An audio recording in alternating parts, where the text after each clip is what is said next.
पंपापुर शहर में दो दोस्त रहता था, जिसका नाम रामेश्वर उर्फ रामू और उसका दोस्त श्याम उर्फ शामू था। रामू और शामू नौकरी की तलाश में शहर चला गया। दोनों शहर में इधर उधर खूब भटका, पर उन्हें नौकरी नहीं मिली। दोनों ने परेशान होकर गांव वापस जाने का फैसला किया और यह तय किया कि कल अगर नौकरी नहीं मिली तो वापस घर लौट जाएंगे। कल सुबह सुबह दोनों निकल गए नौकरी की तलाश में। दोनों ने पूरे शहर की चक्कर काट डाली, पर अब तक नौकरी नहीं मिली। दोपहर हो चुका था। एक पेड़ की छांव में दोनों आराम करने लगा। तभी उसने देखा एक पानी पूरी वाला अपना ठेला वहीं पर खड़ा किया हुआ था। कुछ देर बाद ही उसके ठेले के पास ग्राहकों की भीड़ लग गई। भीड़ को देखकर रामू और शामू को भी पानी पूरी खाने का मन किया, पर पैसे नहीं थे। क्या करता, दोनों वहां बैठकर देखता रहा और ठेले से सभी पानी पूरी गायब, अर्थात सभी पानी पूरी बिक चुका था।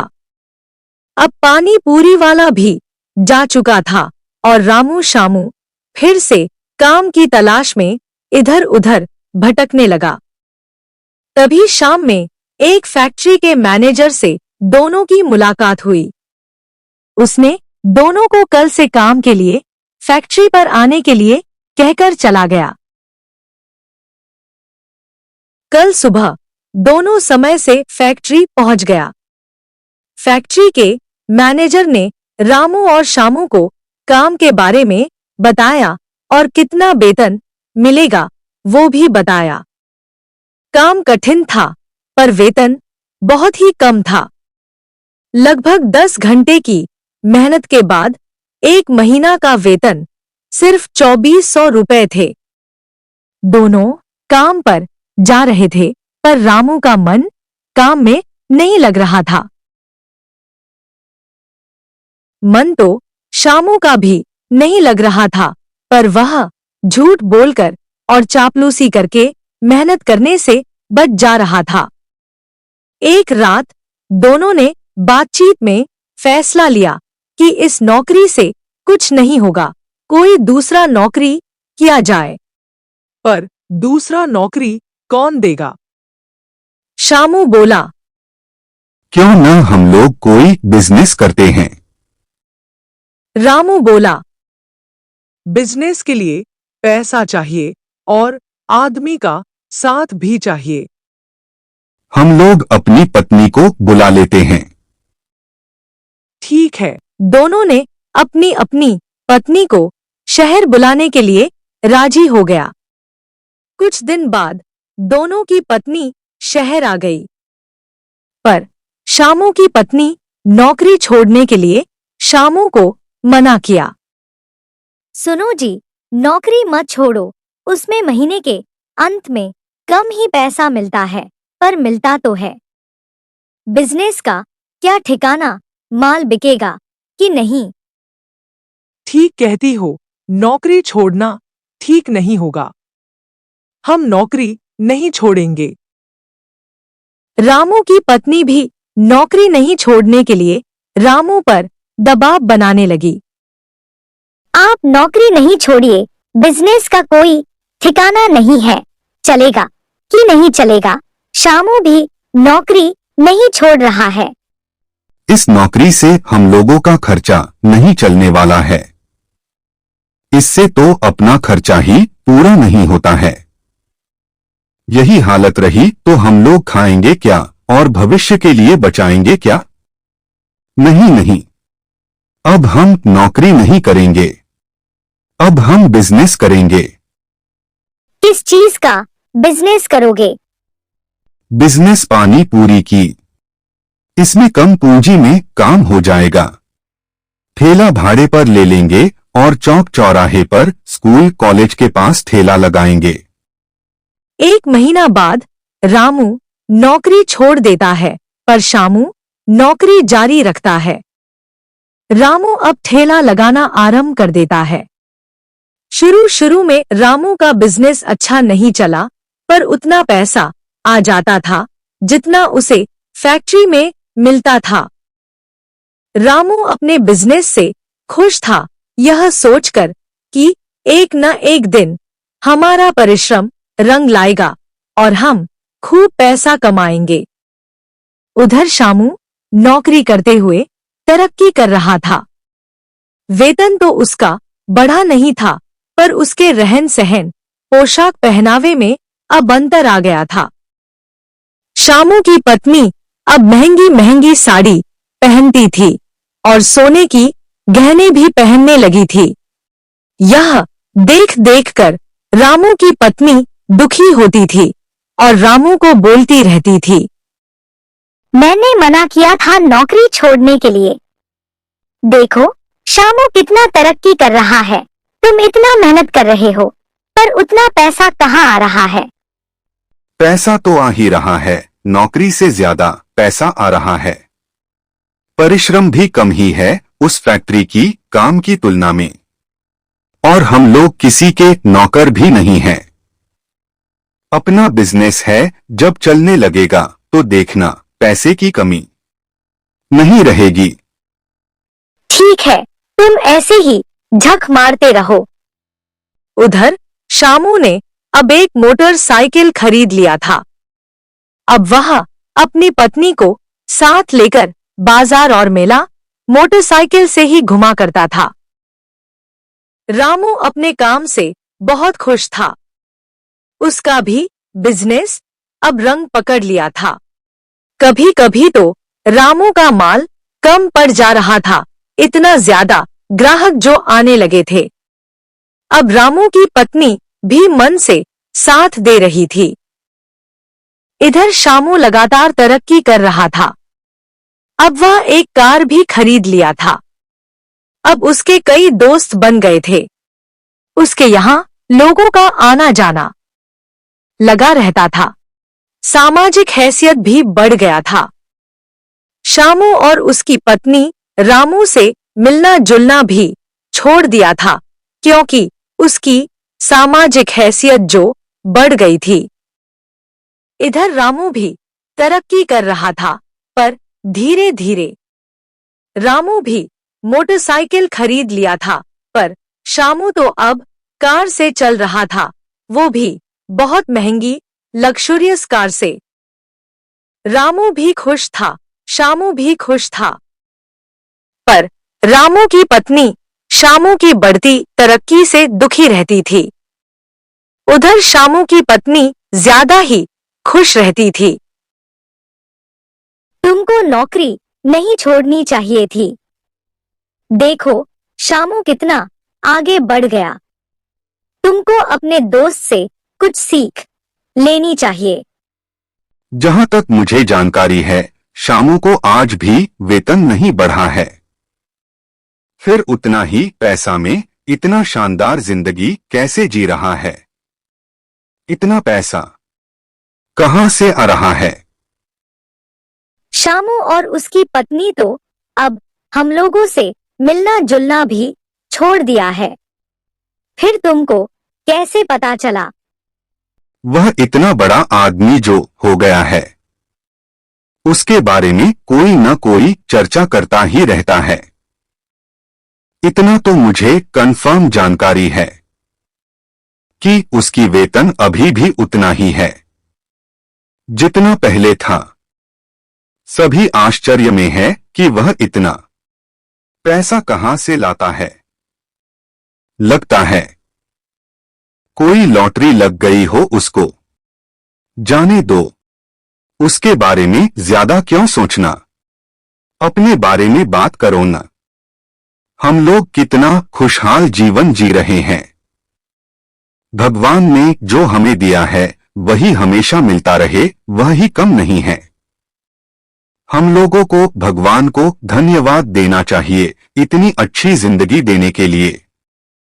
कुछ देर बाद रामू का एक पड़ोसी आता है और कहता है, रामेश्वर, तुम्हें अपने दोस्त श्याम के बारे में कुछ पता है जिसे तुम शामू कहते हो? हाँ हाँ, क्यों नहीं। मेरा दोस्त शामू मजे में है, खूब पैसा कमा रहा है, शहर के अच्छे अच्छे लोगों के बीच में रहता है, सभी उसकी तरक्की की चर्चा करते रहते हैं। मुझे उसकी प्रशंसा सुनकर अच्छा लगता है। अरे नहीं, तब तुमको उसके बारे में कुछ जानकारी नहीं है। आज उसके यहाँ पुलिस की कई गाड़ियां आई हुई थी। सुन भाई, मेरा दोस्त अब बड़ा आदमी है, उसके पास बड़े बड़े लोग आते रहते हैं, उसी में से कोई उसके जान पहचान के बड़ा आदमी आया होगा जिसको पुलिस स्कॉट करती होगी या उसका सुरक्षा गार्ड होगा। अरे नहीं रामू, पुलिस उसे पकड़ने आई थी, पुलिस उसे पकड़ कर ले भी गई। सुना है उसे जेल भेज दिया गया। जेल? जेल किस जुर्म में? लोग कह रहे थे शामू चोरी चुपके फैक्ट्री का माल बेच रहा था। वह अब तक करोड़ों का माल बेच चुका था। फैक्ट्री के मैनेजर ने पुलिस में कंप्लेन कर दिया था। मैनेजर? मैनेजर से तो उसकी खूब दोस्ती थी। कोई किसी का दोस्त नहीं होता है, वो भी चोर का। चोर का कोई दोस्त होता है भला। मैं चलता हूं, मुझे और भी काम है।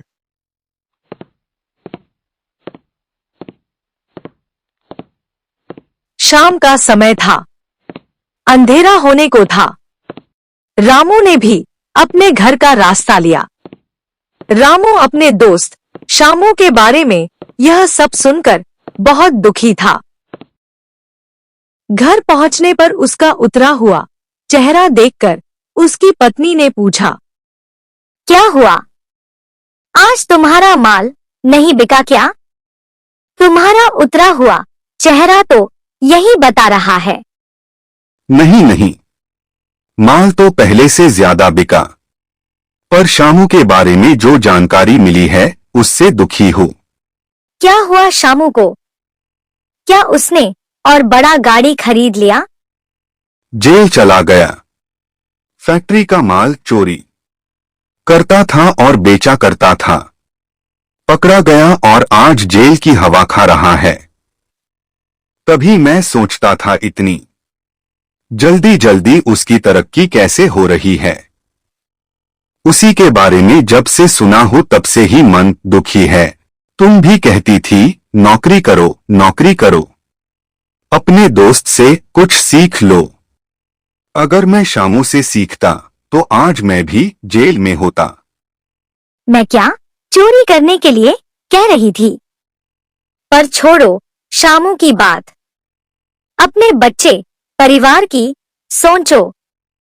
अपना मुन्ना का एडमिशन किसी अच्छा स्कूल में करवा दो, उसके बाद इस गुड़िया को भी अच्छे से पढ़ाई कराकर इसे डॉक्टर बनाएंगे। अपनी 8-10 महीने की बेटी को दिखाते हुए बोली। रामू अपनी पत्नी के साथ पुत्र अंश का दाखिला के लिए निकट के स्कूल में जाता है। स्कूल के चपरासी ने कहा, इस स्कूल में तभी एडमिशन होगा जब आपका पुत्र टेस्ट में पास होगा। मेरा बेटा टेस्ट के लिए तैयार है। क्या बेटा अंश तुम तैयार हो ना टेस्ट के लिए? हाँ पिताजी, मैं पूरी तरह से तैयार हूँ टेस्ट के लिए। आप लोग बड़ा बाबू से मिलकर फॉर्म भर लीजिए टेस्ट के लिए। ठीक है कहकर रामू और उसकी पत्नी अंश के साथ बड़ा बाबू के ऑफिस में जाते हैं। बड़ा बाबू, हमारे अंशु अर्थात अंश का टेस्ट के लिए फॉर्म भर दीजिए। ठीक है, आप लोग यहाँ बैठिए, मैं फॉर्म निकालता हूँ। बड़ा बाबू ने रामू से कहा। फॉर्म निकालकर बड़ा बाबू ने रामू से सभी आवश्यक जानकारी लेकर हंस का टेस्ट के लिए फॉर्म भर लिया और स्कूल के हेड मास्टर जी के पास पहुंचा दिया। फिर अंश को बुलाते हैं और उससे पूछते हैं, तुम्हारा नाम क्या है? अंश राम ईश्वर दयाल। बहुत अच्छा, तुम्हारे पिताजी का नाम क्या है? राम ईश्वर दयाल। तुम्हारे पिताजी क्या करते हैं? मेरे पिताजी एक बड़े बिजनेसमैन है। बहुत अच्छा। किस चीज का बिजनेस तुम्हारे पिताजी करते हैं? पानी पूरी का कारखाना है मेरे पिताजी का। नहीं नहीं बड़ा बाबू, मैं पानी पूरी का ठेला लगाता हूँ। इसी से जो कमाई होती है उसी से हम चाहते हैं अंश की अच्छी पढ़ाई हो जाए। ठीक है। आपका बेटा बहुत होनहार है रामेश्वर जी। मैं इसका दाखिला कर लेता हूँ। आप जाकर ऑफिस से इसके ड्रेस और बुक्स ले लीजिए और अंश का आई कार्ड भी बनवा लीजिए। रामू ऑफिस से ड्रेस, बुक्स लेकर और आई कार्ड बनवाकर खुशी खुशी अपने घर पहुंचते हैं। रामू स्कूल में अंश का एडमिशन कराकर बहुत खुश था, क्योंकि वह स्कूल जिला का सबसे अच्छा स्कूल था। रामू की पत्नी भी खुश थी, क्योंकि वह सोचती थी अंश इतने बड़े स्कूल में पढ़ाई करके अब एक दिन बड़ा अधिकारी जरूर बनेगा। अंश भी बहुत खुश था। वह प्रतिदिन स्कूल जाता और स्कूल के टास्क को समय पर पूरा करता। पर रामू कुछ उलझन में था। वह कुछ सोचता रहता था। रामू को देखकर कोई भी समझ सकता था कि रामू के मन में कुछ उलझन चल रहा था। रामू की पत्नी भी रामू को देखकर मन ही मन परेशान रहती थी। न जाने स्कूल में अंश का एडमिशन कराकर घर आने के बाद से ही अंश के पिताजी कुछ परेशान नजर आ रहे हैं। कई दिन तक इस तरह देखने के बाद एक रात को जब सभी खाना खाकर सोने की तैयारी कर रहे थे, तो रामू की पत्नी ने पूछ ही लिया, अंश के एडमिशन के दिन से ही आप कुछ परेशान लग रहे हैं, क्या बात है? बात तो कुछ नहीं है, पर एडमिशन के दिन अंश का बड़ा बाबू को दिए गए एक जवाब से मैं परेशान हूँ। कौन सा जवाब? अंश ने क्या कहा था? क्या बड़ा बाबू ने कोई कंप्लेन किया है अंश के बारे में? नहीं नहीं, इस तरह की कुछ बात नहीं है। पर अंश ने बताया था कि हम लोग बड़े बिजनेसमैन हैं और हमारे पास पानी पूरी का कारखाना है। तो यही बात आपको परेशान किए हुए है। हम लोग अंश से ही जान लेते हैं उसने ऐसा क्यों कहा था। रामू की पत्नी अपने पुत्र अंश को बुलाती है और पूछती है, अंश, उस दिन तुमने बड़ा बाबू को अपने पिताजी के बारे में एक बड़ा बिजनेसमैन और पानी पूरी का कारखाना की बात क्यों बताई थी? ऐसा तो हम लोगों ने तुम्हें सिखाया नहीं था। मेरे सभी दोस्त बोलता है कि मेरे पिताजी बड़े बिजनेसमैन है और अपना पानी पूरी का कारखाना है। अंश ने एक ही सांस में सब बोल दिया। अंश की बात सुनकर उसके माता पिता हंसने लगे और बोले, हम लोग अब सो जाए, कल काम भी बहुत है और अंश का टिफिन भी जो सुबह तड़के ही तैयार करनी होती है। सभी सो जाते हैं, पर रामू को नींद नहीं आती है। उसे केवल अंश की बात ही बार बार गूंजता है, बड़े बिजनेसमैन और पानी पूरी का कारखाना, बड़े बिजनेसमैन और पानी पूरी का कारखाना उसके दिमाग में घूमने लगा था। क्या मैं भी बड़ा बिजनेसमैन बन सकता हूँ? क्या मेरा भी पानी पूरी का कारखाना हो सकता है? ऐसे ही ख्यालों में रहते हुए रामू को कब नींद आ गई उसे पता ही नहीं चला। दिन बीत रहा था। रामू अब उधेड़-बुन में पड़ा हुआ था, काम को और कैसे बढ़ाया जाए। तभी एक सेल्समैन रामू से मिलता है और बताता है कि उसके कंपनी के पास एक पानी पूरी बनाने वाला मशीन है, जिसके माध्यम से रामू अपने बिजनेस के आकार को बड़ा कर सकता है। इस मशीन के माध्यम से आप एक ही घंटा में 10,000 से ज्यादा पानी पूरी तैयार कर सकते हैं। इस प्रकार आप अपनी आमदनी हजारों गुना कर सकते हैं। इस मशीन के माध्यम से आप अपने बिजनेस को इस शहर से दूसरे शहर तक पहुंचा सकते हैं। अगर आप इच्छुक हैं, तो मेरे कंपनी के शोरूम पर जाकर मशीन देख सकते हैं और उसके बारे में और भी जानकारी ले सकते हैं। ऐसा बोलते हुए सेल्समैन ने रामू को अपना कार्ड दिया और वह वहां से चला गया। रामू को अब अंश की बात सच साबित होता हुआ प्रतीत हो रहा था। रामू घर जाकर अपनी पत्नी से बोला, अंश की माँ, तुम कहाँ हो? आज बहुत खुश लग रहे हो, क्या बात है? कोई लॉटरी लग गई क्या? कुछ ऐसा ही हुआ है। अब लगता है अंश का कहना सच होने वाला है। एक मशीन है जिसे खरीद लेने पर वह हम लोगों को बड़ा बिजनेसमैन बना सकता है।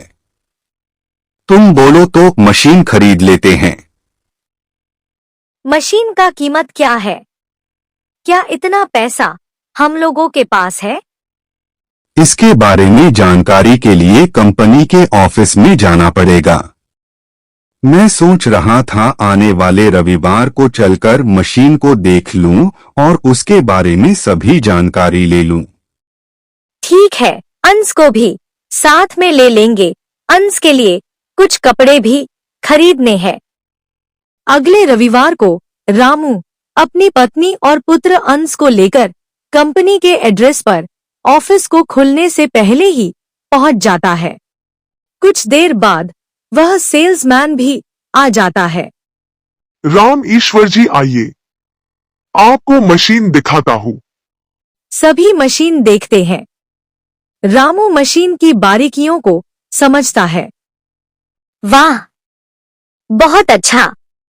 अब हम लोगों का काम आसान हो जाएगा।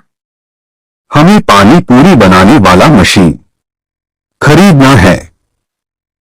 इस मशीन का कीमत क्या है? ज्यादा नहीं है, मात्र 1,25,000 है। पर इतना पैसा मेरे पास नहीं है। इसका मतलब हम इस मशीन को नहीं खरीद सकते हैं। ऐसा बोलते हुए रामू उदास होकर मैनेजर से जाने की अनुमति मांगता है। नहीं नहीं, उदास और निराश होने की जरूरत नहीं है। ये पूरा पैसा बैंक से लोन के रूप में आपको दिलवा दूंगा, वो भी बहुत कम ब्याज दर पर। तब तो मशीन खरीदने का मेरा सपना पूरा हो सकता है। दूसरे दिन बैंक की प्रक्रिया पूरी कर ली जाती है और लोन पास हो जाता है। रामू मशीन खरीदकर उसे घर ले आता है। घर पर मशीन का पूजा करके अपना काम करना शुरू करता है। वाह, यह मशीन तो वास्तव में बहुत अच्छा है। इसकी सहायता से माल जल्दी जल्दी और बड़ी मात्रा में तैयार हो रहा है। आपने अच्छा निर्णय लिया है। इस मशीन की सहायता से आप अपना बिजनेस तेजी से ग्रो कर सकते हैं। पहले रामू को माल अर्थात पानी पूरी कम पड़ जाता था। कभी कभी बहुत जल्दी ही उसका माल खत्म हो जाता था, पर अब तो मशीन के कारण प्रचुर मात्रा में माल तैयार रहता था। अब रामू शहर के हर चौराहे पर अपना आदमी रखकर पानी पूरी का ठेला खड़ा करने लगा। अब रामू का बिजनेस चल चुका था। उधर रामू का बेटा भी पढ़ाई में अपने क्लास में सबसे आगे था। वह अपने हर एग्जाम में फर्स्ट कर रहा था। अब पूरा शहर ही नहीं, पूरा जिला ही नहीं, अब राज्य भर में रामू के पानी पूरी का बिजनेस चल चुका था। अब रामू एक बड़ा बिजनेसमैन बन चुका था। अब राज्य की राजधानी में होने वाले बिजनेसमैन की मीटिंग में रामू को बुलाया जाने लगा था। बिजनेस एसोसिएशन में रामू को महत्वपूर्ण पद मिल गया था। सभी उनकी सफलता की सराहना करते थे। ऐसे ही एक सार्वजनिक सम्मेलन में एक पत्रकार ने रामू से पूछा, आप दो दोस्त आए थे एक साथ शहर में नौकरी की तलाश में। क्या ऐसी एक कारण रही जो आप राज्य भर में सम्मानित होते हैं और आपका दोस्त आज भी जेल में है? ईमानदारी, ईमानदारी और ईमानदारी। ईमानदारी एक ऐसा गुण है जो आपको न झुकने देती है और न आलसी बनने देती है। ईमानदारी पहले आपको कर्मठ बनाती है, बाद में संपन्नता प्रदान करती है। ऐसे ही शिक्षाप्रद, ज्ञानवर्धक और मनोरंजक कहानी सुनने और देखने के लिए चिड़ियाघर टीवी को अभी सब्सक्राइब कीजिए, लाइक और शेयर भी कीजिए। अंत तक वीडियो देखने के लिए धन्यवाद।